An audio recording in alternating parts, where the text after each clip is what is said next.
ചിലരെ പറഞ്ഞ് പറ്റിക്കലുണ്ട്. ലോകത്താകെ നിയന്ത്രിക്കുന്ന സിഎം വലിയ എന്നാണ് സുന്നികൾ വിശ്വസിക്കുന്നത്. അങ്ങനെ ഒരു സുന്നിയും വിശ്വസിക്കുന്നില്ല. റാഫിദത്തിൽപ്പെട്ട ഒരു ടീം പറഞ്ഞു, അതെ, ലോകം മുഴുക്കെ നിയന്ത്രിക്കുന്നത് അലി ഇബ്നു അബീ താലിബാണ്. അലി ഇബ്നു അബീ താലിബിന്റെ ലോകത്തിന്റെ മുഴുവൻ നിയന്ത്രണവും പടച്ചവനെ ഏൽപ്പിച്ചിരിക്കുന്നു. വഹുവൽ ഖാലിഖുസ് സാനി, അത് അലി ഇബ്നു അബീ താലിബ് രണ്ടാം പടച്ചവനാണ് എന്ന് പറഞ്ഞു. ഇപ്പോഴും ഇല്ലേ അങ്ങനെ ഒരു ടീം? ആരാ നിങ്ങളെ പടച്ചോന്, മടവൂര് ഞങ്ങളെ പടച്ചോനാ എന്ന് പാടുന്ന ചിലരില്ലേ? അത് ഈ റാഫിദത്തിന്റെ അനുയായികളാണ്. സുന്നത്ത് ജമാഅത്തുമായി അവർക്ക് ബന്ധമില്ല.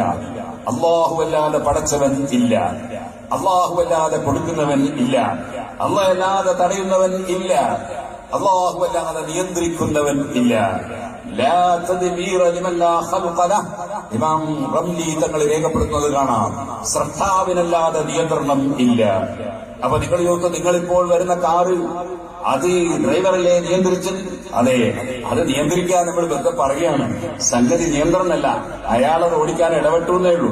ഞങ്ങൾ ഇങ്ങനെ വരുമ്പോ ആ മുക്കത്തിനടുത്ത് എത്തിയപ്പോ സുബ്ഹാനല്ലാഹ്, ഒരു പുതിയ കാറ്, ആ കാറിന്റെ നമ്പറൊന്നും ഇട്ടിട്ടില്ല, പുതിയ കാർ നേരെ വന്നിട്ട് ഒരൊറ്റ ഇടി, ഇവിടെ ഒരു പാറക്കല്ലിന്റെ ഇടി. ആളെ വണ്ടിയൊക്കെ അവിടെ നിന്നുപോയി.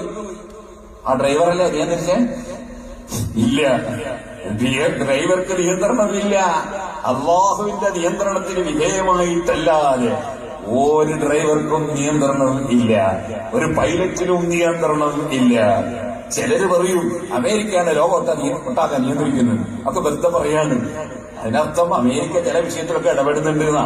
അല്ല, ലോകമൊട്ടാകെ നിയന്ത്രിക്കുന്നത് അമേരിക്ക. നമ്മളെ വീട്ടിൽ മീൻ വാങ്ങുന്ന അമേരിക്ക പറഞ്ഞ നമ്മൾ അമേരിക്ക എന്ന് പറയും അല്ലേ? വെള്ളരിക്ക എന്നൊക്കെ പറയും പോലെ.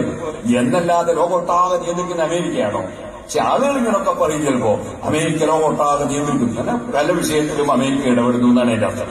ഇതുപോലെ ആരെങ്കിലും ഒരാള് ഔലിയാക്കൾ നിയന്ത്രിക്കുന്നു എന്ന് പറഞ്ഞാൽ അതിന്റെ അർത്ഥം ഔലിയാക്കൾക്ക് ചില ഇടപെടലുകൾ ഉണ്ട് എന്നാ.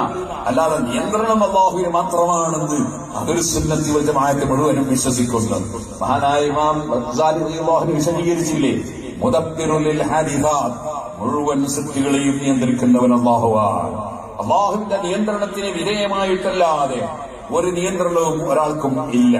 മുജാഹിദിന്റെ അൽമനാറിലും മുജാഹിദിന്റെ ഖുർആൻ പരിഭാഷയിലും മലക്കുകളാണ് ലോകം നിയന്ത്രിക്കുന്നത് എന്ന് എഴുതി വെച്ചിട്ടുണ്ട്. ഫൽ മുദബ്ബിറാത്തി അംറ എന്ന ആയത്തിന്റെ തഫ്സീറിലാണ് അവരത് പറഞ്ഞത്. മലക്കുകൾ നിയന്ത്രിക്കുന്നുണ്ടോ? അള്ളയാണ് നിയന്ത്രിക്കുന്നത്. മലക്കുകൾ ഇടപെടുന്നുണ്ട്. ആ ഇടപാടിനെ കുറിച്ച്